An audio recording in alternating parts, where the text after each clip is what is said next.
الحمد لله نحمده ونستعينه ونستغفره ونؤمن به ونتوكل عليه ونعوذ بالله من شرور أنفسنا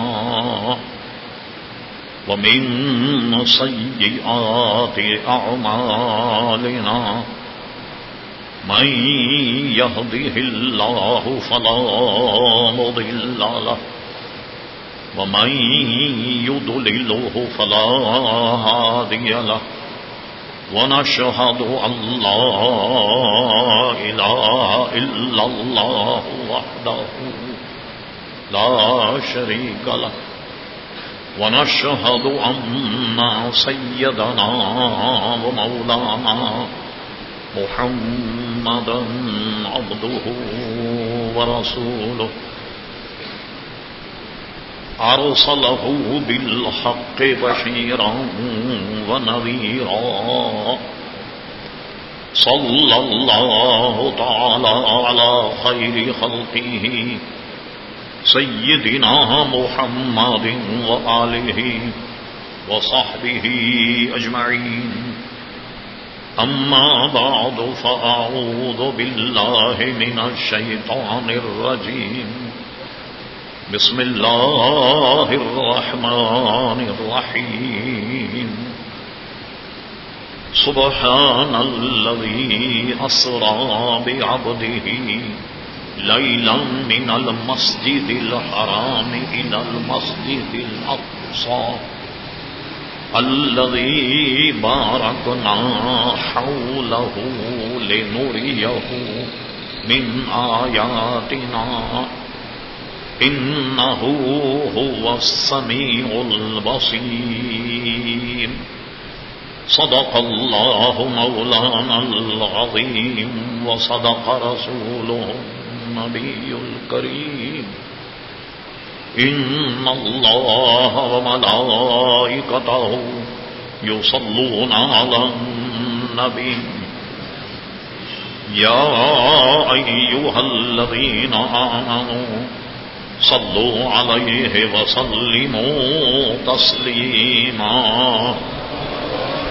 اللهم صل على سيدنا ومولانا محمد معدن الجود والكرم وآله وبارك وسلم صلاة وسلاما عليك يا سيدي یا رسول اللہ. معزز حاضرین، حمد و صلات کے بعد اس فقیر حقیر نے آپ حضرات کے ساتھ قرآن مجید فرقان حمید 15ویں پارے کی ایک ابتدائی آیت مقدسہ تلاوت کرنے کا شرف حاصل کیا. قبل اس کے کہ کچھ عرض کیا جائے، اللہ تبارک و تعالی سے دعا ہے کہ وہ اپنے پیارے حبیب لبیب نبی کریم رؤوف الرحیم علیہ وعلی آلہ افضل الصلاۃ و تسلیم کے صدقے و طفیل مجھے حق کہنے کی توفیق عطا فرمائے. ہم تمام حاضرین کو اللہ تبارک و تعالی حق سن کر حق کو قبول کرنے کی اور اس پر عمل کرنے کی توفیق عطا فرمائے. یقیناً آپ حضرات کے علم میں ہے کہ یہ مہینہ رجب المرجب کا اگرچہ اس مہینے میں کئی بزرگان دین کا وصال ہوا اور دنیا بھر میں ان کے عرس منائے جاتے، ان میں ایک مشہور بزرگ حضرت خواجہ غریب نواز رضی اللہ تعالی کہ جن کا عرس اس رجب شریف میں منایا جاتا ہے، جن کا وصال ہوئے تقریباً 800 سال گزر،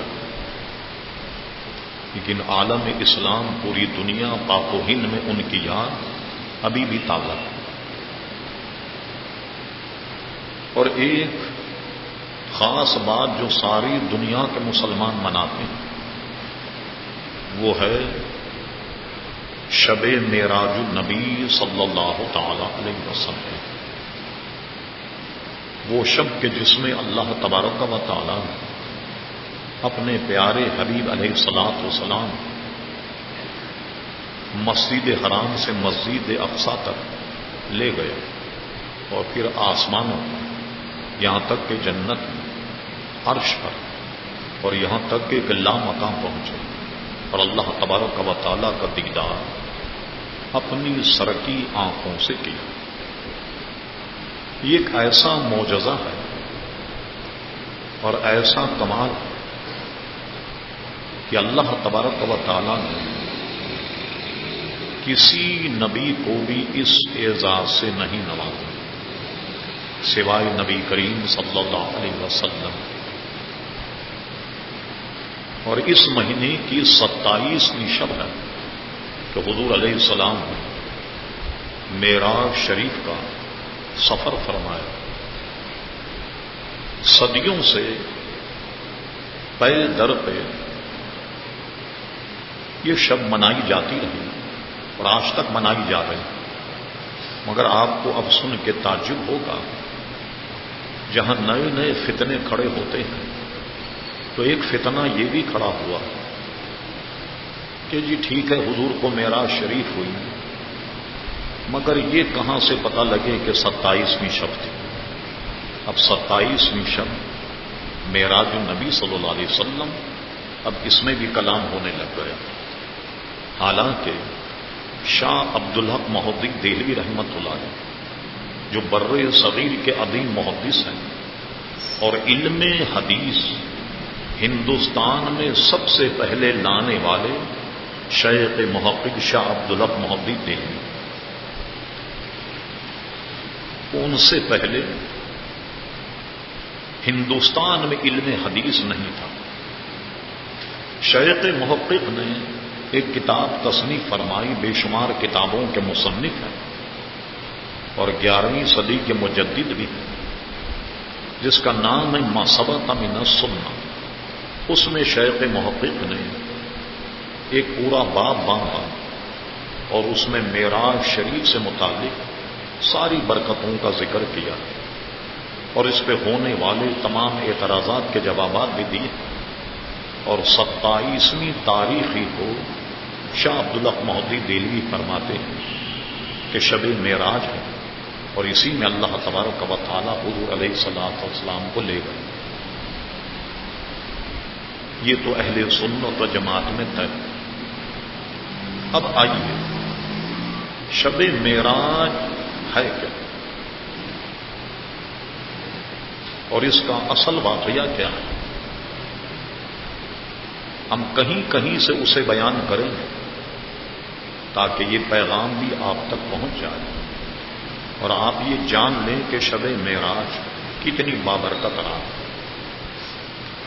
اور حضور صلی اللہ علیہ وسلم کو تو اللہ تبارک و تعالیٰ نے اپنے دیدار سے مشرف فرمایا، لیکن شب معراج کا تحفہ ہمیں کیا ملا یہ بھی ہمیں دیکھنا کہ شب معراج کی بھی اور وہ خیرات ہمیں کیا ملی، اس کا بھی ہم تذکرہ کریں. سب سے پہلے قرآن مجید فرقان حمید سے معراج کا ذکر اور اس کا ثبوت. ارشاد باری تعالیٰ ہوا سبحان الذی اسری بعبدہ، پاک ہے وہ ذات جو رات کے قلیل حصے میں اپنے پیارے حبیب علیہ السلام کو لے گئے. لیلا من المسجد الحرام الی المسجد الاقصی، رات کے قلیل حصے میں مسجد حرام سے مسجد اقصی تک لے گیا.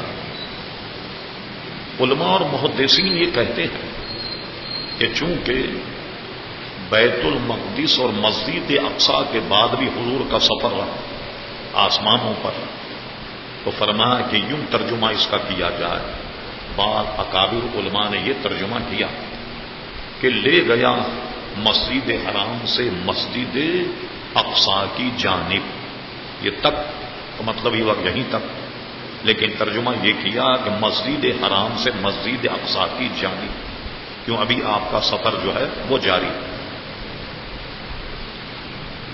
فرمایا من المسجد الحرام الى المسجد الاقصی بارکنا حولہ، جس کے ارد گرد ہم نے بڑی برکتیں رکھی، لنوریہ، تاکہ ہم اپنے حبیب علیہ السلام کو دکھائیں، من آیاتنا، اپنی نشانیوں میں سے کچھ نشانیاں، انہ هو السمیع البصیر.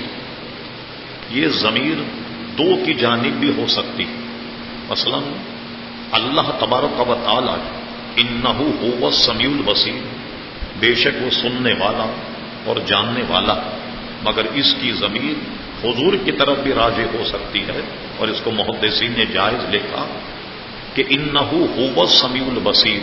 تو پھر ترجمہ ہم یہ کریں، حضور علیہ السلام شب معراج گئے اور جانے کے بعد اللہ تبارک و تعالیٰ نے حضور کو چند عجائبات دکھائے، اور اس کے بعد انہیں اپنے دیدار سے مشرف فرمایا اور بے کسی پردے اور فرشتے کے کلام فرمایا.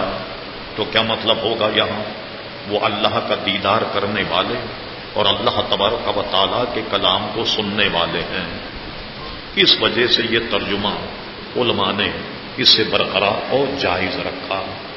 اب آئیے مختصراً، عموماً یہ بحث چل نکلی اور ہم نے جمعے میں اشارہ کیا کہ عقل کے گھوڑے دوڑانے والے ایک بات تو یہ کرتے ہیں، ایک آدمی، ایک شخص زمین سے جنت کیسے جا سکتا، عرش اور لاما کا کیسے جا سکتا؟ کیوں کہ آسمان کے سطح پر تو کئی مشکلات، ایک خلا ہے، کرۂ نار جہاں خالصتاً آگ برستی ہے. تو ایسے جگہ سے کوئی انسان اور پھر جنت میں جائے، یہ تو ممکن ہی نہیں. میں طویل کلام نہیں کرنا چاہتا، اتنی بات آپ کو بتا دوں کہ کوئی آپ کے کان میں یہ غلط فہمی پھیلا کرے سائنس کے اور یونانی فلسفے کے اصول سے کہ آدمی تو جنت میں جا ہی نہیں سکتا. صرف اتنی بات آپ ذہن میں رکھیں. اس کا مطلب یہ کہ کوئی آدمی اگر زمین سے جنت نہیں جا سکتا تو کوئی آدمی جنت سے بھی زمین میں بھی نہیں آ سکتا. آپ اس سے پوچھیے کہ آدم علیہ السلام کون سے راستے سے آئے تھے زمین؟ یہ تو قرآن مجید بھرا ہوا ہے کہ اللہ تبارک و تعالیٰ آدم علیہ السلام کو پیدا فرمایا، یا آدم اسکن انت وزوجک الجنہ، یہ نص ہے قرآن. آدم تمہاری بیوی دونوں جنت میں داخل ہو جاؤ. دیکھیے جنت میں آدم علیہ السلام. اب جنت سے آدم علیہ السلام زمین پر آئے یا نہیں؟ اب ان احمقوں سے پوچھا جائے کون سے راستے سے آئے، کون سے جہاز سے آئے، کون سے راکٹ سے آئے، یہ جواب ان کے ذمے ہے، ہمارے ذمے نہیں. اور ایک بات کہ جس کی طرف آپ کی توجہ شاید نہ رہی ہو، اور وہ یہ ہے کہ جو ساری باتوں پر بھاری، وہ یہ کہ حضور نے فرمایا کہ میں گیا تھا مسجد اقصی، میں آسمان پر گیا، میں جنت میں گیا. ذرا آیت پر غور کرو کہ حضور نے جانے کا دعویٰ نہیں کیا. اللہ تبارک و تعالیٰ فرما سبحان الذی اسری بعبدہ، پاک ہے وہ ذات جو اپنے بندے کو لے گئے. تو لے جانے والا تو اللہ تبارک و تعالیٰ اور جانے والے حضور. حضور نے نہیں فرمایا کہ میں گیا، اللہ تعالیٰ فرماتا ہے کہ میں لے گیا. تو اب جو کمزوریاں آپ شمار کر کے فہرست بنا لیں اور اس کے بعد میں مجھے بتائیے کہ ان تمام کمزوریوں سے اللہ تبارک و تعالیٰ پاک ہے. اس لیے اس کلمے کا آیت کا آغاز ہی اس جملے سے ہوتا ہے سبحان الذی اسری بعبدہ، پاک ہے وہ ذات جو لے گیا اپنے بندے صلی اللہ علیہ وسلم کو. تو حضور نہیں گئے، لے جانے والا اللہ تبارک و تعالیٰ. اب تمہیں جو اعتراض کرنا ہو تو اللہ کی قدرت پر کرو، تو اس میں طاقت ہے یا نہیں، وہ قوی ہے یا نہیں، وہ لے جا سکتا ہے یا نہیں. حضور نے تو نہیں فرمایا کہ میں گیا، لے جانے والا اللہ تبارک و تعالیٰ. تو اب یہ بات جب آپ نے سمجھ لی بنیادی طور پہ، اب آپ آئیے واقعہ ہے کیا. بھائی بیٹھ جاؤ، بھائی بچے ادھر ادھر کیوں ہو رہے، بیٹھ جاؤ، آرام سے بیٹھ جاؤ ایک جگہ. اب آئیے بخاری شریف میں اور مسلم شریف میں بڑی تفصیل سے حدیث ہے جو حضرت انس ابن مالک سے ہے، اور اس حدیث کا نام ہی حدیث معراج، بڑی طویل حدیث ہے اور یہ حدیث کا نام ہی حدیث معراج۔ اب سنیے اس کے کچھ مندرجات۔ حضور علیہ الصلوۃ والسلام سے راوی نے سنا کہ آپ، ایک روایت میں ہے کہ حرم میں سو رہے، ایک روایت میں ہے کہ حتیم میں سو رہے، ایک روایت میں کہ حضرت ام ہانی کی یہاں سو رہے۔ بعض احمقوں نے، جس میں سر سید احمد خان علی گڑھی بھی شامل ہے، جس کو لوگ بہت بڑا بزرگ سمجھ، جتنی بڑی داڑھی ان کی دیکھتے لوگ سمجھ اتنا ہی بڑا بزرگ ہو، وہ نیچری تھا اور مذاق معراج کا اس نے مذاق اڑایا، فرشتوں کا مذاق اڑایا۔ شیطان فرشتوں کا قائل نہیں، کہتا کہ فرشتے ایک نیک خصلت کو کہتے ہیں اور شیطان جو ہے بری خصلتوں کو کہتے ہیں، وغیرہ وغیرہ۔ اور معراج شریف پر اس نے پھپتی کستے ہوئے کہا کہ دیکھیے آپ کی حدیث آپ کا ساتھ نہیں دے رہی۔ حضور فرماتے میں حتیم میں تھا، کہیں فرماتے میں حرم میں تھا، کہیں فرماتے ام ہانی کے مکان میں سو رہا تھا۔ تو تینوں حدیثیں آپس میں ٹکرا رہی، اس سے پتہ لگتا ہے کچھ ہوا نہیں۔ آپ آرام سے غور کیجیے۔ آپ حتیم آپ جانتے ہیں، یہ حضور علیہ الصلوۃ والسلام نے جس کو تعمیر قریش کہتے ہیں، جب کعبے کو بنایا تو کعبے کو بنانے کے بعد ایک جگہ جو داخل کعبہ تھی اس کو باہر رکھ دیا، اس میں ایک دیوار منڈیر اٹھا دی گئی جس کو حتیم کہتے ہیں۔ جو حضرات وہاں جاتے ہیں، ہمارے امام اعظم ابو حنیفہ اور ہمارے فقہائے احناف کے یہ کہتے ہیں کہ جب آدمی طواف کرے، حتیم کو بائیں جانب رکھ کر حتیم کے باہر سے طواف کرے، اگر کوئی شخص خانے کعبے کا طواف یوں کرے کہ حتیم میں سے نکل جائے، جیسے کہ ہماری عادت ہے شارٹ کٹ کی کہ بھئی ذرا راستہ آسان ہو جائے گا، اس کا طواف ناقص ہوگا، اس لیے کہ حتیم بھی کعبہ ہے، کعبے کا حصہ ہے۔ یہ اللہ تبارک و تعالیٰ کا کرم دیکھیے اس امت پر کہ یہ جگہ باہر رہ گئی اور کعبہ بن گیا، اس کے بعد اسی طرح بن رہا جس کی تاریخ میں تو بے شمار لے دے ہے، اس پر ہم نہیں جانتے۔ اب مجھے بتائیے کہ آپ اگر جائیں تو آپ وہاں لوگوں سے کہیں کہ بھئی آپ ذرا دروازہ کھولیے، مجھے خانے کعبے کے اندر جانا، کوئی دروازہ کھولے گا آپ کے لیے؟ کیا آپ کعبے کے اندر جا سکتے ہیں؟ نہیں جا سکتے۔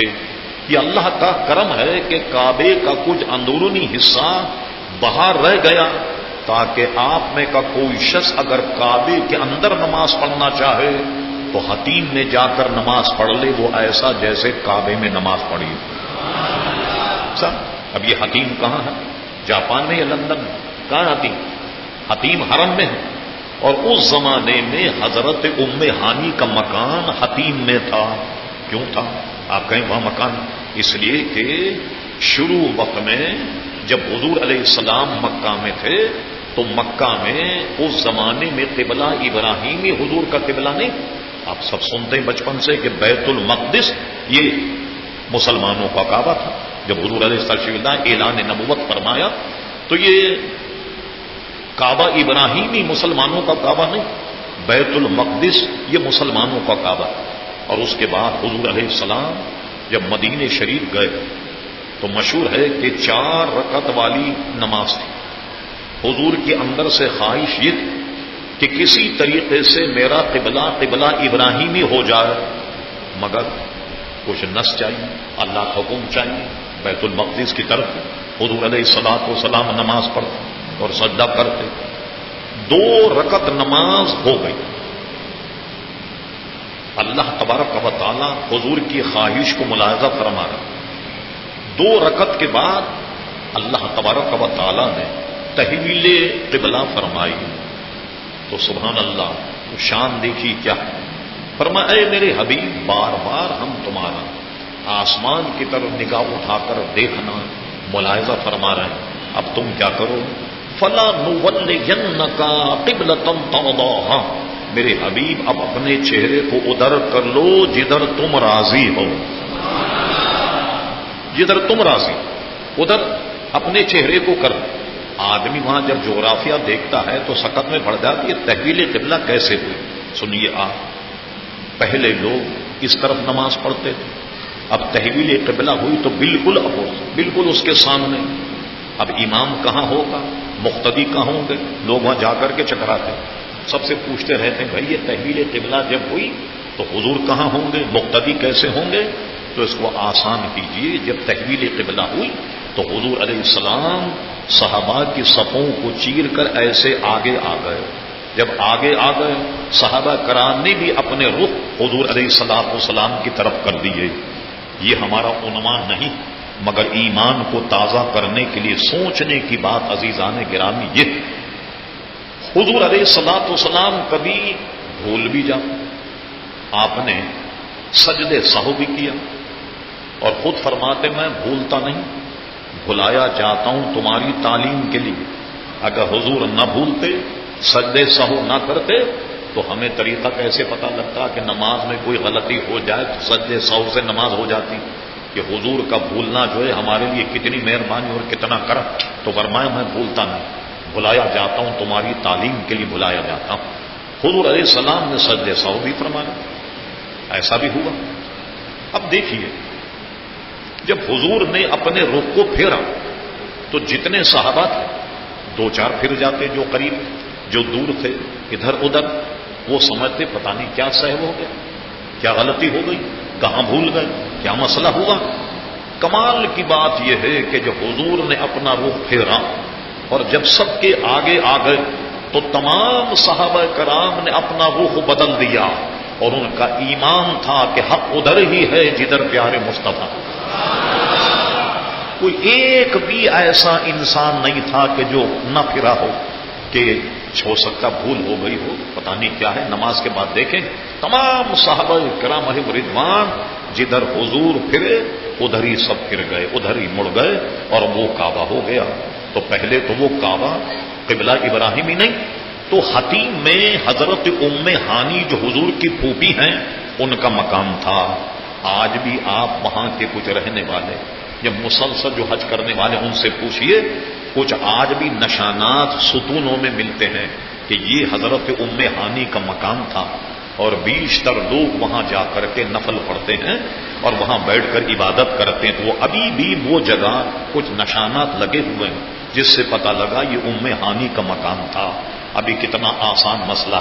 حضور فرمایا کہ میں حرم میں تھا تب بھی صحیح، میں حتیم میں تھا، حتیم کہاں ہے، حرم میں ہے. فرمایا ام ہانی کے مکان میں تھا، ام ہانی کا مکان حتیم میں ہے. اب بتائیے کوئی اس معاملے میں صحیح طریقے سے جغرافیہ اور تاریخ نہ ہو تو سمجھنے میں کوئی دشواری ہے؟ کوئی دشواری نہیں کہ حضور علیہ السلام نے تینوں باتیں فرمایا اور تینوں باتیں وہ پائی گئیں. اب آئیے فرمایا کہ جبریل امین آئے.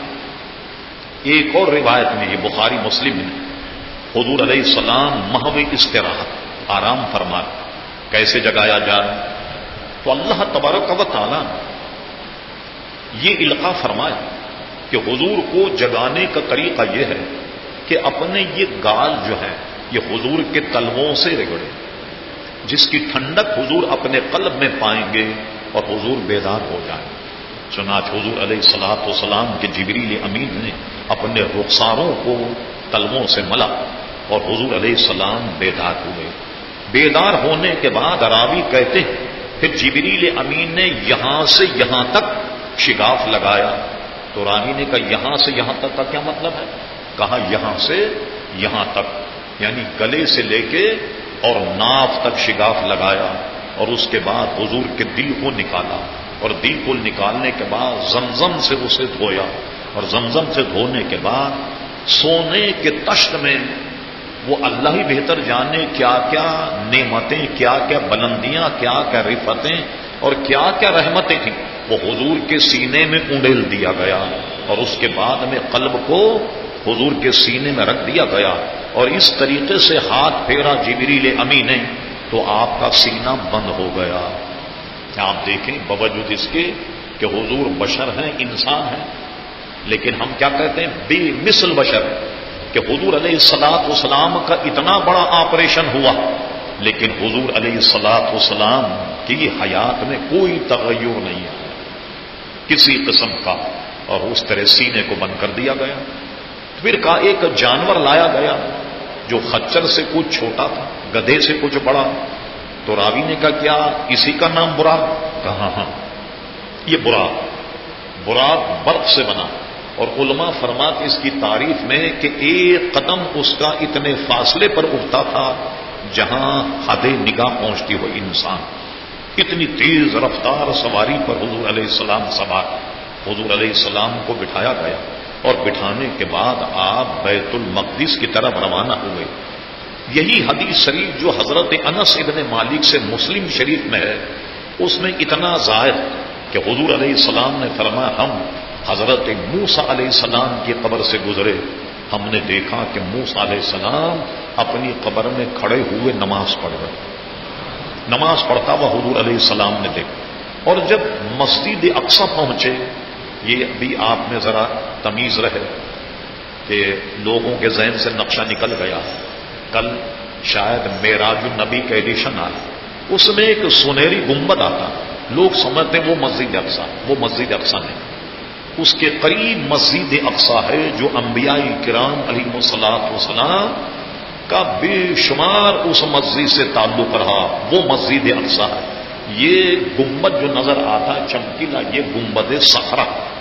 صخرہ اس کو اس لیے کہتے ہیں کہ صخرہ ایک چٹان، اس مسجد اقصی کے قریب ایک چٹان تھی، اور اس چٹان میں جبریل امین نے اس طریقے سے اپنے انگلی سے سوراخ کر کے براق کو باندھا تھا، اور براق کو باندھنے کے بعد حضور جب مسجد اقصی آئے، تمام انبیاء کرام علیہ السلام نے حضور علیہ السلام کا استقبال کیا، مرحبا مرحبا یا نبی صالح کہہ کر، اور حضور علیہ السلام مسجد شریف میں آئے اور صخرہ پر کھڑے ہو کر جبریل امین نے اذان کہی۔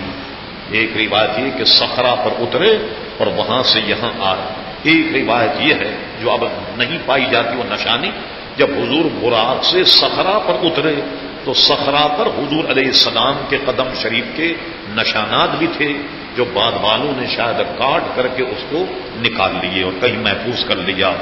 اور اس کے بعد جبریل امین صخرہ پر کھڑے ہوئے اور آپ نے اذان کہی اور حضور علیہ السلام نے نماز پڑھائی۔ اب ایک بحث یہ چلی ہے نماز کیا تھی، فرض تھی، واجب تھی، سنت تھی، کون سی نماز تھی؟ علماء نے راجح قول اسے قرار دیا کہ نماز نفل تھی۔ اب جبریل امین نے اذان کہی اور بتقاضۂ بشریت ہر نبی یہ سوچ رہا تھا کہ دیکھیں آج امامت کا حقدار کون، امامت کا شرف اللہ تعالیٰ کسے عطا فرماتا۔ جبریل امین آئے اور آنے کے بعد کہا یا رسول اللہ صلی اللہ علیہ وسلم، ہر جن کے اس مجمع میں آدم علیہ السلام ہے، نوح علیہ السلام ہے، عیسیٰ علیہ السلام، موسیٰ علیہ السلام، لیکن آج امامت آپ فرمائیں گے۔ حضور کو مصلی پہ کھڑا کر دیا۔ ہم یہ کہیں کہ حضور علیہ السلام کو تمام نبیوں کی امامت کا شرف حاصل ہوا، یہ بھی اچھی بات، لیکن یہ کہی جائے تو اور اچھی بات ہے کہ تمام نبیوں کو حضور علیہ السلام کا مقتدی بننے کا شرف حاصل ہوا۔ حضور کے اقتداء میں تمام نبیوں نے نماز ادا فرمائی، اور پھر انبیاء کرام علیہ السلام کھڑے ہو کر حضور کی شان میں خطبے فرمائے۔ اب اس کے بعد روایت مختلف، ایک روایت یہ ہے کہ حضور علیہ السلام جب آسمان پر گئے تو بعض کتب لغت والوں نے یہ لکھا کہ معراج بمانے سیڑھی، ایک سیڑھی آسمان تک لگائی گئی اور حضور علیہ السلام اس پر چڑھ کر گئے، اور بعض روایت میں یہ کہ حضور علیہ السلام آسمان تک براق پر بیٹھ کر کے گئے، اور بعض علماء نے اس میں تطبیق یہ کی ایک سیڑھی لگائی گئی، اس کی حقیقت کو سوائے اللہ تعالیٰ کے ہم آپ نہیں جانتے، اور سیڑھی لگائی گئی اور حضور براق پر سوار ہو کر اس سیڑھی کے ذریعے سے پہلے آسمان پر پہنچ گئے، اور پہلے آسمان پر حضرت آدم علیہ السلام سے ملاقات۔ حالانکہ ابھی آدم علیہ السلام کو حضور صلی اللہ علیہ وسلم مسجد اقصی میں چھوڑ کر کے گئے، ان کا استقبال کیا، پہلے آسمان پہ حضور موجود اور حضرت آدم علیہ السلام موجود۔ اب یہ سارا اہتمام، انتظام اپنے حبیب کو دکھانا، ہماری عقل تو یہ کہتی ہے کہ پہلے سے دروازے کھل جانا چاہیے، اللہ کے حبیب تشریف لا رہے، مگر ایسا نہیں۔ حدیث میں ہے جبریل امی پہلے آسمان پر پہنچنے کے بعد آسمان کا دروازہ کھٹکھٹایا، دروازہ نہیں کھل رہا، پوچھا گیا کون؟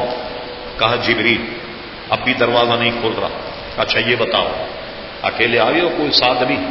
کہا نہیں میرے ساتھ نبی کریم صلی اللہ علیہ وسلم۔ اچھا یہ بتاؤ خود آئے ہیں یا بلوائے گئے؟ جبریل امی نے کہا اللہ تبارک و تعالیٰ نے انہیں بلایا۔ تب جناب پہلے آسمان کا دروازہ کھلا۔ یہ مشقت کیوں تھی؟ حالانکہ دروازے تو پہلے سے کھلے رہتے استقبال۔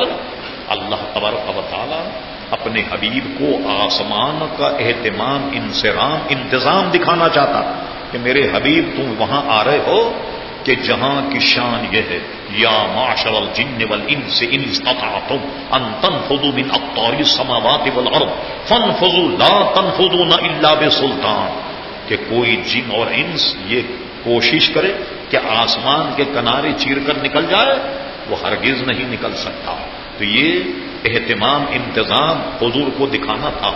جب حضور علیہ السلام گئے، ہم اس کو مختصر کرتے تاکہ آگے کی بات ہو جائے۔ حضرت جبریل علیہ السلام حضور کو لے کے آگے بڑھے تو دیکھا کہ ایک بزرگ بیٹھے ہوئے، ان کے دہنے ہاتھ کی جانب کچھ پرچھائیاں، کچھ سائے، بائیں جانب کچھ پرچھائیاں، کچھ سائے۔ جبریل علیہ السلام سے پوچھا جبریل یہ کون شخص؟ کہا حضور آگے بڑھیے، ان کو سلام کیجیے، یہ آپ کے باپ حضرت آدم علیہ السلام۔ وہ آگے بڑھے، حضور علیہ السلام نے مصافحہ فرمایا، انہوں نے یا نبی صالح کہہ کے آپ کا استقبال کیا۔ جبریل امی سے پوچھا کہ یہ دہنی جانب کیا ہے، بائیں جانب کیا ہے؟ کہا حضور دہنی جانب وہ لوگ ہیں جو ایمان لے آئے، ان کو دیکھ کر وہ مسکراتے ہیں، اور بائیں جانب وہ لوگ ہیں جو ہیں تو ان کی اولاد لیکن ایمان نہیں لائے، اس لیے جب وہ اپنی ان اولاد کو دیکھتے تو ابراہیم علیہ السلام جو ہیں وہ گویا ہے کہ آدم علیہ السلام غمگین ہوتے۔ بھائی یہ ٹی وی والے صاحب اپنا کیمرہ بند کریں، ہم لوگ مسجد میں یہ کام نہیں کرتے، ٹھیک ہے نا؟ بڑا مہربانی اس کو بند کر دیجیے، ٹھیک ہے نا؟ کسی اور جگہ جا کر کے لے لیں تو بڑی آپ کی مہربانی ہوگی، ٹھیک؟ ہاں اس طرح یہ ویڈیو ٹی وی اگر مسجدوں میں بننے لگ جائے بہت مشکل مسئلہ ہو جائے گا۔ درود اللہم صلی اللہ سیدنا مولانا محمد معاذ جود الکرم وآلہ وبارک وسلم صلاۃ و سلام علیک سیدی یا رسول اللہ صلی اللہ علیہ وسلم۔ اب پہلا آسمان، اب آئیے، اب اس میں تفصیل ہے، طبقاً ان طبق۔ حضرت موسیٰ علیہ السلام، عیسیٰ علیہ السلام، ادریس علیہ السلام سب سے ملتے ہوئے پہنچے چھٹے آسمان پہ حضرت موسیٰ علیہ السلام، ساتویں آسمان پر پہنچے حضرت ابراہیم علیہ السلام۔ اور حضور نے جیسے دنیا میں انبیاء کو نماز پڑھائی تو بیت المعمور فرشتوں کا کعبہ، تمام فرشتے اس میں نماز پڑھتے ہیں ساتویں آسمان۔ وہ بیت اللہ شریف جہاں ہے بالکل اس کے سیدھ میں ساتویں آسمان پر بیت المعمور ہے۔ علماء صرف سمجھانے کے لیے کہتے ہیں کہ حالات اور موسم ناگوار نہ ہو، اوپر سے اگر کنکر پھینکیں بیت المعمور سے تو سیدھے کعبے کی چھت پہ گرے۔ یہ آسمان والوں کا کعبہ۔ حضور نے یہاں نماز پڑھائی اور نماز پڑھانے کے بعد تمام آسمان کے فرشتوں نے حضور کے پیچھے نماز ادا فرمائی۔ یہ شرف تمام فرشتوں کو بھی حاصل ہوا۔ اب آئیے دیگر کتب میں یہ باتیں، مثلا شیخ محقق شاہ عبدالحق محمودی دہلوی کے مدارج النبوت ملاحظہ فرمائے، امام جلال الدین سیوطی رحمۃ اللہ علیہ کی خصائص کبریٰ ملاحظہ فرمائے، علامہ قاضی عیاض رحمۃ اللہ علیہ کی کتاب الشفا اور اس کی دو شرحیں، علامہ شہاب الدین خفاجی اور حضرت ملا علی قاری اور دیگر ہمارے علماء نے کتب میں یہ تصریحات کی ہیں، جو کسی کو ضرورت پڑے تو ہم ان کو دکھا سکتے ہیں۔ اب آئیے، حضور علیہ السلام ابراہیم علیہ السلام سے ملے اور اس کے بعد آپ سدرا پر گئے۔ سدرا ایک حد ہے اور اس کو مشہور یہ ہے کہ وہ ایک بیری کا درخت، اور اس بیری کے درخت پر فرشتے بیٹھے ہوئے، وہ اگر فرشتے ایک مرتبہ کہیں سبحان اللہ، سارا آسمان ان کے حمد و ثنا سے گونج جاتا ہے۔ کتنے فرشتے اس درخت پہ موجود ہیں، یہ سدرا۔ اور سدرا کے بعد جبریل امین نے یہاں سے کہا، حضور علیہ السلام نے فرمایا آگے چلو، تو جبریل امی نے کہا یا رسول اللہ صلی اللہ علیہ وسلم اگر اب میں ذرا بھی آگے بڑھا تجلیات الہی سے جل کر خاک ہو جاؤں گا.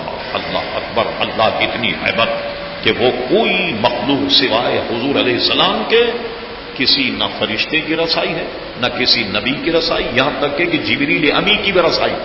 اور اگر یہ کہا جائے کہ جبریل امی کی جہاں حد ختم ہو گئی، اب اگر میں آگے بڑھا تجلیات الہی سے جل کر خاک تر ہو جاؤں گا، اس سے معلوم ہوا کہ وہاں حضور نے اپنے سفر کا آغاز کیا، اللہ تعالیٰ کے دربار میں جا رہے. تو یوں کہا جا سکتا جہاں جبریل امی کے مقام کی انتہا ہو جائے وہاں سے حضور کا مقام شروع ہوتا. کتنا بلند اور بالا حضور علیہ السلام کا مقام. تو ایک روایت یہ ہے کہ ایک سواری لائی گئی حضور کے لیے جس کا نام رفرف بتایا ہو. اس رفرف پر سوار ہو کر عرش پر پہنچے، اور بعضوں نے کہا عرش سے لامکاں رفرف پر پہنچے. غرض یہ کہ حضور علیہ السلام عرش پر پہنچے. اعلی حضرت امام اہل سنت مولانا شاہ احمد رضا خان فاضل بریلوی رحمۃ اللہ علیہ فرماتے زہ عزت و اطلاع محمد کہ ہے عرش حق زیر پائے محمد. اللہ تعالیٰ کا عرش جو ہے وہ حضور علیہ السلام کے پاؤں تلے ہے.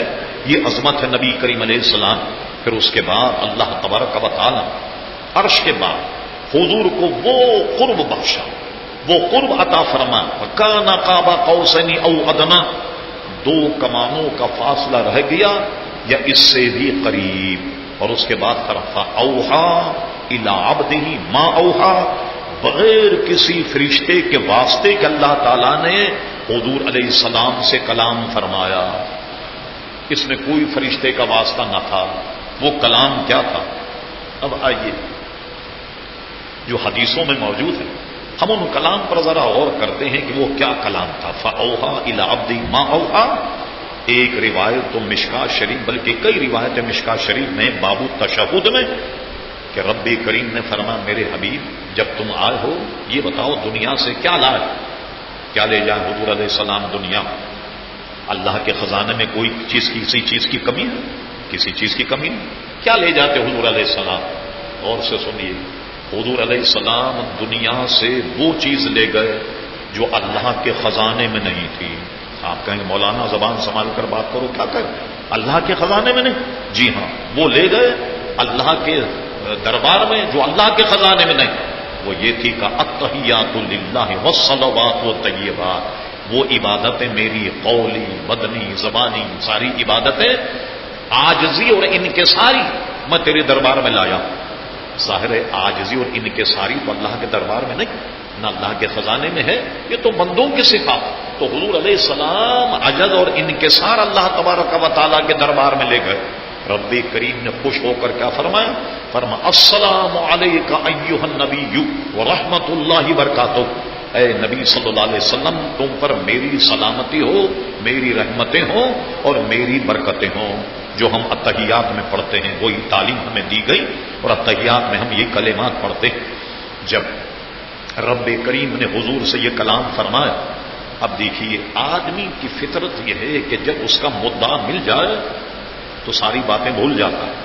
جب حضور علیہ الصلوۃ والسلام کو اللہ تبارک و تعالیٰ اپنے دیدار سے مشرف فرمایا تو سب چیز بھول جانی چاہیے.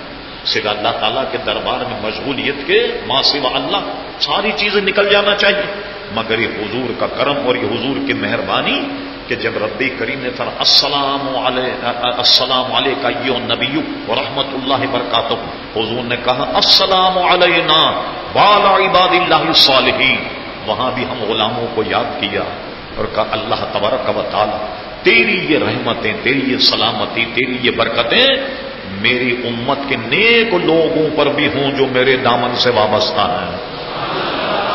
تو دیدار الہی کے وقت جب حضور علیہ السلام ہمیں نہ بھولے تو انشاءاللہ تبارک و تعالی قبر میں بھی ہمیں نہیں بھولیں گے اور حشر میں بھی ہمیں نہیں بھولیں گے انشاءاللہ تبارک و تعالی. تو آپ نے دیکھا حضور علیہ السلام نے ہم وہ لوگ جو حضور کے دامن سے وابستہ حضور نے انہیں یاد کیا، اور اللہ تبارک و تعالیٰ کی وہ سلامتی، وہ برکتیں، وہ رحمتیں حضور علیہ السلام نے ہمیں بھی عطا فرمائی۔ اب اس کے بعد آئیے کچھ اور باتیں کیا ہوئی۔ ایک روایت میں ہے کہ رب کریم نے بغیر فرشتے کے واسطے کے جو کلام کیا، ایک کلام تو یہ ہے جو بخاری میں، مسلم میں، ترمذی میں، ابو داؤد میں، سب میں موجود، التحیات۔ اور ایک کلام رب کریم نے یہ کیا کہ سورہ بقرہ کی آخری آیت آمن الرسول سے لے کر فانصرنا علی القوم الکافرین، یہاں تک کہ یہ آیات حضور علیہ السلام کو بغیر فرشتے کے عطا فرمائی۔ اگرچہ قرآن کی تاریخ کے اعتبار سے یہ آیات حضور پر نازل بھی ہوئی جب سورہ بقرہ نازل، لیکن اس موقع پہ اللہ تبارک و تعالیٰ نے بغیر فرشتے کے واسطے حضور علیہ السلام سے یہ کلام فرمایا، یعنی یہ سورہ بقرہ کی آخری آیات ہم لوگوں کو عطا فرمائی۔ اس لیے علماء فرماتے ہیں کہ دن میں جب بھی موقع ملے کم سے کم فجر میں یا عشاء میں ان آیات کو ضرور تلاوت کیا جائے۔ ایک بات، کتاب الصلاۃ مشکاہ شریف میں ایک حدیث یوں آتی اور علماء فرماتے ہیں کہ یہ شاید اسی معراج کی شب کی یہ حدیث ہے۔ حضور صلی اللہ علیہ وسلم صحابہ کرام علیہم رضوان سے فرمایا نماز کے بعد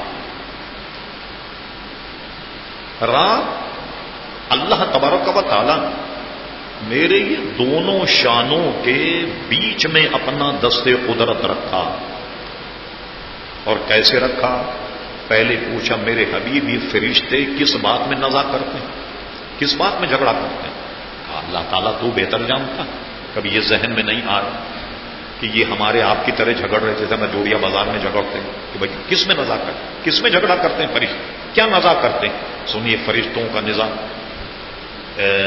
بخاری شریف میں حدیث موجود ہے کہ حضور علیہ السلام نے فرمایا سمع اللہ لمن حمد، نماز میں کہ سامنے زور اللہم ربنا ولک الحمد، حضور علیہ السلام نے نماز سے فراغت کے بعد فرمایا یہ کس نے کہا؟ ایک صحابی کھڑے ہو گئے، حضور یہ میں نے کہا۔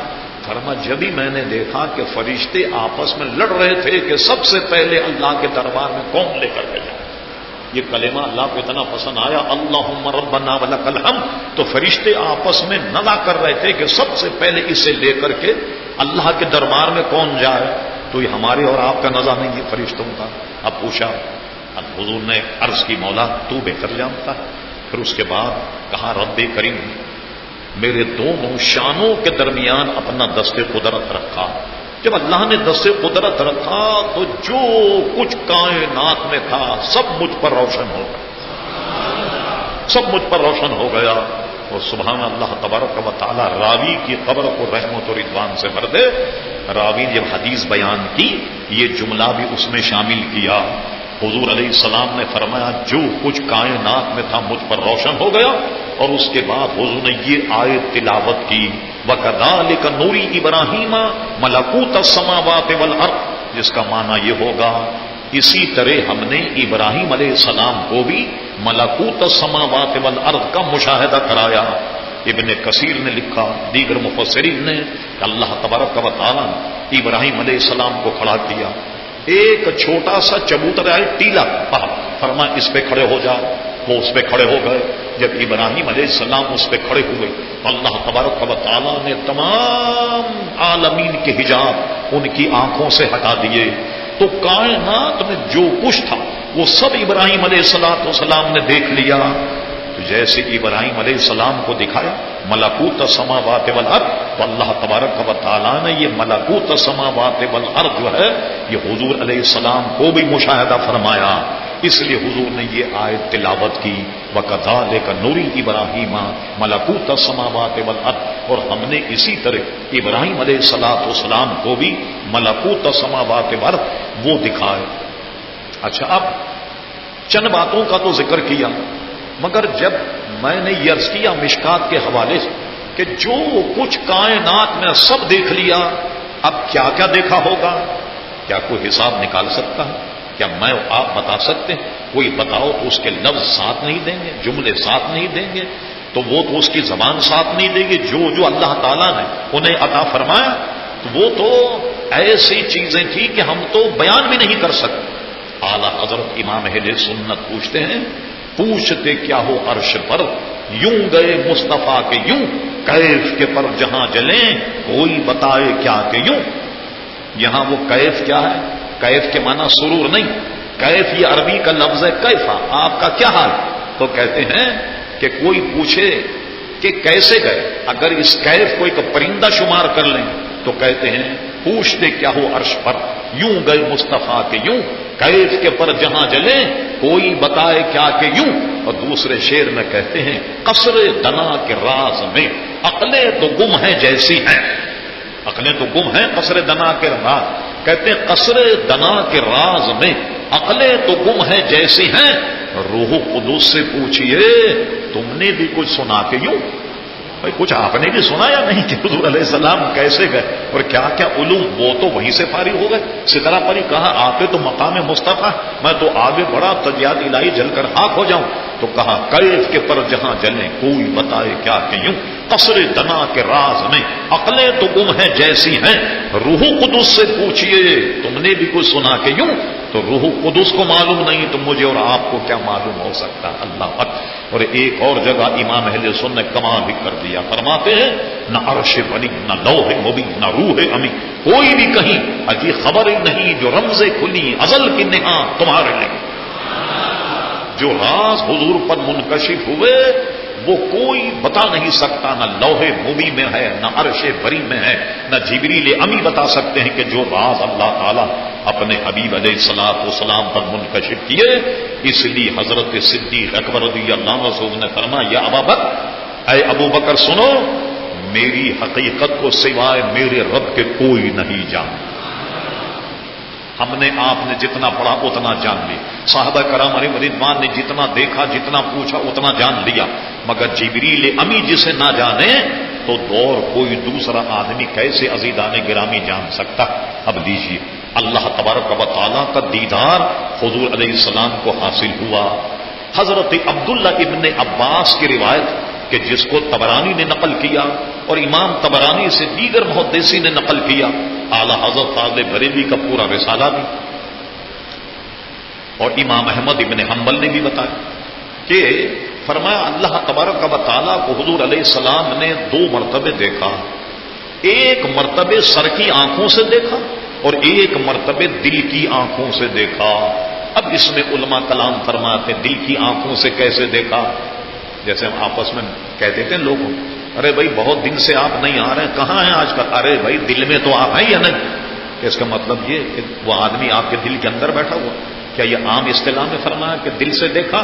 اللہ اکبر۔ علماء فرماتے ہیں کہ دل سے دیکھنے کا مطلب یہ ہے جو بینائی اللہ تعالیٰ نے ان آنکھوں کو دیے دیکھنے، وہی بینائی حضور علیہ السلام کے قلب کو عطا فرما دی۔ تو حضور علیہ السلام نے پیشانی کی آنکھوں سے ایک مرتبہ دیکھا اور ایک مرتبہ دل کی آنکھوں سے دیکھا۔ دل کی آنکھوں سے ایک عام فہم مفہوم نہیں ہے، بلکہ دل کو اللہ تعالیٰ نے 2 آنکھیں عطا فرمائیں کہ جو دیکھنے والی، اور اس سے اللہ تبارک و تعالیٰ کا دیدار نبی کریم علیہ الصلوۃ والسلام نے اپنی پیشانی کی آنکھوں سے کیا۔ پھر اس کے بعد رب کریم نے 50 نمازوں کا تحفہ سرکار کی امت کے لیے عطا فرمایا۔ اب حضور علیہ السلام دیدار الہی کرنے کے بعد جب آئے، چھٹے آسمان پر آئے، حضرت موسیٰ علیہ السلام نے کہا حضور کیا تحفہ ملا اللہ تعالیٰ کے دربار؟ کہا موسیٰ علیہ السلام 50 نمازیں اللہ تبارک و تعالیٰ نے عطا فرمائی۔ کہا یا رسول اللہ صلی اللہ علیہ وسلم جائیے اور اس میں تخفیف کروائے، اس میں کمی کرائے، مجھے بڑا تجربہ کہ میری امت 2 نمازیں نہیں پڑھ پائیں تو 50 آپ کی امت کیسے پڑھے؟ حضور کی توجہ اب ادھر آئی، پھر آپ چلے گئے اللہ تعالیٰ کے دربار میں۔ رب کریم نے فرمایا میرے محبوب کیسے آئے؟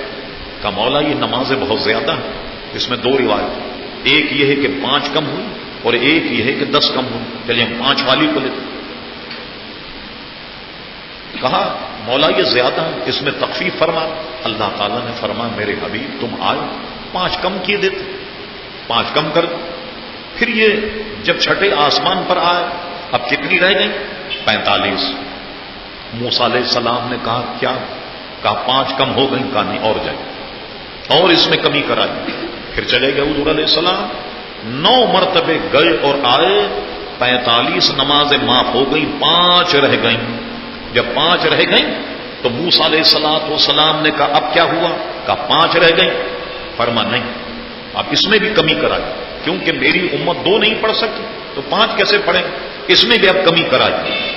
میرے بھائی غور کریں ذرا، ہو سکتا دل آپ کے سینے میں انگڑائیاں لے رہا کہ موسیٰ علیہ السلام نے تو کہا تھا کہ ایک دفعے چلے جائیں، اور ایک دفعے چلے جاتے تو وہاں تو 5 معاف ہو رہی تھی، ایک چکر لگا لیتے تو اب کوئی مسئلہ ہی نہیں ہوتا، نہ امام کا، نہ موذن کا، نہ صدر کا، نہ سیکرٹری کا، سب سے نجات مل جاتی، نماز ہی نہیں پڑھنی پڑتی. مگر کبھی آپ نے یہ خیال کیا کہ یہ 5 اگر معاف ہو جاتی، سامان مغفرت کہاں سے لاتے؟ اللہ کے دیدار کی سبیل کہاں سے لاتے؟ اور معراج شریف کے پھر آپ کو خیرات کیا ملتی اگر یہ 5 بھی نہ ہوتی؟ یہ 5 کا باقی رہنا یہ اللہ تبارک و تعالیٰ کا کرم ہے اور پیارے مصطفیٰ کا بھی کرم. یہ 5 باقی رہیں، اور 5 باقی رہنے کے بعد اب میں 2-3 باتیں آپ سے اور کرتا ہوں. سنیں، میں نے پہلے کہا کہ اللہ تبارک و تعالیٰ نے حضور کو بلایا، حضور چلے گئے، لیکن موسیٰ علیہ السلام کہتے ہیں کہ دوبارہ جائیے، کمی کرائیے. یہ دوبارہ جانے کا تو نہیں تھا پروگرام، بھئی ایک ہی دفعے جانے کا تھا نا، دوبارہ کیسے گئے؟ اور جاتے تو رب کریم فرماتا میرے حبیب کیسے آئے؟ ابھی تو آ کے گئے، کیسے آئے؟ معلوم ہوا، کہا نماز کم، اللہ نے 5 معاف کر دی، پھر گئے، پھر کم کر دی، پھر گئے، پھر کم کر دی. معلوم ہوا کہ حضور علیہ السلام اللہ کے ایسے محبوب ہیں کہ رب کریم نے فرمایا ہوگا میرے محبوب یہ تو تمہارے اعزاز میں تھا بلانا، ہمارا دربار تو ہمیشہ کھلا، جب چاہے آ جاؤ. اسی وجہ سے 9 مرتبے گئے، 9 مرتبے آئے. اور اسی کو امام اہل سنت کہتے ہیں قصر دنا تک کس کی رسائی، اجی جاتے یہ ہیں آتے یہ ہیں، بار بار جا رہے ہیں، بار بار آ رہے ہیں. کس کی رسائی؟ قصر دنا تک، یہ حضور علیہ السلام کی رسائی. تو اس لیے رب کریم کا دربار ہمیشہ اللہ تبارک و تعالیٰ کا دربار کھلا ہو، جب چاہے آ جائیں. پھر اس کے بعد حضور علیہ السلام سب سے بڑی بات یہ اللہ تعالیٰ کے دیدار سے مشرف ہوئے، اللہ تبارک و تعالیٰ کو اپنی پیشانی کی آنکھوں سے، دل کی آنکھوں سے دیکھا. اب جیسے گئے دنیا میں ویسے آئے، اور ہمیں تحفہ کیا ملا؟ ہمیں الصلاۃ معراج المؤمنین، نماز جو ہے یہ مومن کی معراج ہے. کیا مطلب ہوا کہ مومن کی معراج ہے؟ عزیزان گرامی وہ تو ان کی معراج تھی، اور ہماری معراج یہ ہے کہ 5 وقت ہم نماز جو ہے وہ آن کر کے مسجد میں پڑھیں یا جہاں ہو نماز پڑھیں. یہ ہماری معراج ہے کہ اللہ تبارک و تعالیٰ کے دربار میں ہم حاضری دے رہے ہیں. اور یہ بہت بڑی بات، اللہ کے دربار میں حاضر ہونا یعنی 5 وقت نماز پڑھنا. یہ یوں تصور کریں جیسے اللہ تعالیٰ کے دربار میں حاضر ہو رہے. میں ایک واقعے کے ذریعے اس کی اہمیت بتاتا ہوں آپ. صدر الشریعہ بدور طریق حضرت اللہ مولانا امجد علی صاحب رحمت اللہ تعالی، بڑے فقیر جنہوں نے بہاری شریعت لکھی، اعلی حضرت فاضل بریلوی کی خدمت میں رہے، ایک عرصے تک فتویٰ نویسی کرتے رہے، بہت بڑے عالم. ایک سفر میں اجمیر شریف، یہ بات مجھ سے ان کے شاگرد اور مرید حضرت اللہ مولانا مفتی شریف الحق صاحب رحمت اللہ علیہ شارح بخاری، انہوں نے یہ بتائی. ہم ان کے ساتھ اچانک بخار آیا، اور بخار آنے کے بعد میں عصر کی نماز میں اتنا بخار تھا کہ ہوش نہیں تھا. عصر کی نماز قضا ہو، جب عصر کی نماز قضا ہوئی مغرب میں ہوش آیا، افاقہ ہوا. وضو کر کے جب مغرب کی نماز کی تیاری کی تو زارو قطار رو رہے کہ میری عصر چلی. تو آپ کے ساتھ بھی علماء تھے. علماء نے ان سے کہا حضور ہم نے تو حدیثوں میں بھی پڑھا، فقہ کی کتابوں میں، کہ آدمی کسی عذر کی وجہ سے کوئی نماز چلی جائے وہ گناہگار نہیں ہو. واقعی یہ ہے، اگر آدمی کی غفلت سے نہ ہو اور کسی طریقے سے نماز چلی جائے، کوئی ہماری زون نیند لگ گئی، آنکھ نہیں کھلی، بیمار ہوش میں نہیں تھا، کئی بھی اسباب اس کے ہو سکتے، تو وہ آدمی گناہگار نہیں ہوگا. تو علماء نے تو یہ کہا، ہم نے تو کتابوں میں پڑھا ہے، حضرت آپ ہی نے پڑھا ہے کہ اگر نماز چھوٹ جائے ایسے عذر میں تو گناہگار نہیں ہوتا. آپ نے فرمایا گناہگار تو نہیں ہوتا، میں تو یہ افسوس کر رہا ہوں کہ ایک حاضری سے تو محروم ہو گئے نا اللہ تعالیٰ کے دربار. کہ اللہ تعالیٰ کے دربار کی ایک حاضری سے تو محروم ہو گئے. یہ محرومی جو ہے وہ کم تھوڑی. ٹھیک ہے اگرچہ گناہ نہ ہو نماز چھوڑنے پر، مگر اللہ کے دربار سے محروم ہو گئے. تو محترم حضرات، کبھی اللہ تبارک و تعالیٰ کے دربار سے محروم مت ہو اور نماز کی پابندی کریں کہ یہ سرکار ابد قرار کے معراج کا تحفہ ہے جو اللہ تبارک و تعالیٰ نے آپ کو دیا. اس کی اہمیت کا اندازہ اس سے لگائیے، تمام فرائض کا حکم زمین پر آتا ہے. روزے کہاں فرض ہوئے؟ زمین پر. حج کہاں فرض ہوا؟ زمین پر. زکوٰۃ کہاں فرض ہوئی؟ زمین. لیکن جب اللہ تبارک و تعالیٰ نے اپنے حبیب علیہ السلام کی امت پر نماز فرض کرنی تھی تو اللہ تعالیٰ نے اپنے یہاں بلایا، عرش پر بلایا، لامکاں بلایا، اور وہاں اللہ تبارک و تعالیٰ نے حضور کی امت کو نماز عطا فرمائی. اب بتائیے نماز کی کتنی اہمیت ہے عزیزان گرامی، اور یہ حضور علیہ الصلوۃ والسلام کا معراج کا ہمیں تحفہ ملا. اب آخری بات، اس کے بعد گفتگو ختم. یہ جو اللہ تبارک و تعالیٰ نے حضور کو پہلے آسمان پر بلایا، توجہ کیجیے، کیا اللہ پہلے آسمان پر رہتا؟ نہیں. چلیے ساتویں آسمان پر بلایا، تب تن طبق، کیا اللہ ساتویں آسمان پر رہتا؟ نہیں. عرش پر بلایا، کیا اللہ عرش پر رہتا؟ نہیں. لامکاں بلایا، کیا لامکاں اللہ تبارک و تعالیٰ رہتا؟ اللہ تبارک و تعالیٰ کے لیے ہم اردو میں اگر بولیں تو یہ جملے بولیں کہ اللہ تبارک و تعالیٰ اپنی قدرت سے ہر جگہ شاہد و موجود ہے. یہ نہیں ہم کہہ سکتے اللہ تعالیٰ ہر جگہ حاضر و ناظر ہے، یہ جملہ نہیں، اللہ کی شایع نشان. یہ جملہ اپنی قدرت سے اللہ تبارک و تعالیٰ ہر جگہ شاہد و موجود ہے. اگر ہم بولیں یہ لفظ بول، اللہ تعالیٰ تو آسمانوں پہ نہیں رہتا، نہ عرش پر رہتا، کہیں نہیں رہتا. تو کیا اتنے بلندی پر بلا کر اللہ تعالیٰ اپنا مقام دکھانا چاہتا کہ میں کتنی بلندی پر اور کتنی بلندی پر میں رہتا ہوں؟ نہیں. اللہ تعالیٰ کو تو سب جانتے ہیں. اللہ تبارک و تعالیٰ اپنے حبیب کو بلا رہا ہے، پہلے آسمان، دوسرے آسمان، ساتویں آسمان، جنت میں، اور جناب سدرا پر اور عرش پر لامکاں. وہ بتانا یہ چاہتا تھا محبوب شب معراج مجھے اپنا مقام دکھانا مقصود نہیں ہے، تیرے مقام کا پتہ لگ جائے کہ تیری رسائی کہاں تک ہے، تیری رفت اور تیری بلندی کا پتہ لگ جائے کہ تیری بلندی اور تیری رفت کہاں تک ہے. تو شب معراج مقام مصطفیٰ بتانے کے لیے تھی عزیز گرامی، نہ کہ اللہ تبارک و تعالیٰ کو اپنا مقام بتانا مقصود تھا. یہ وہ معجزہ ہے جو سرکار اللہ تبارک و تعالیٰ نے عطا فرمایا، اپنے دیدار سے مشرف فرمایا، اور بے شمار برکتیں، نعمتیں، رفتیں اللہ نے اپنے حبیب علیہ السلام کو عطا فرمائیں. کہیں کہیں سے ہم نے لے کر یہ معراج النبی صلی اللہ علیہ وسلم پر، اس میں بھی ہم تو بہت مختصر سمجھ لیں، لیکن پھر بھی 1 گھنٹہ اس میں گزر گیا.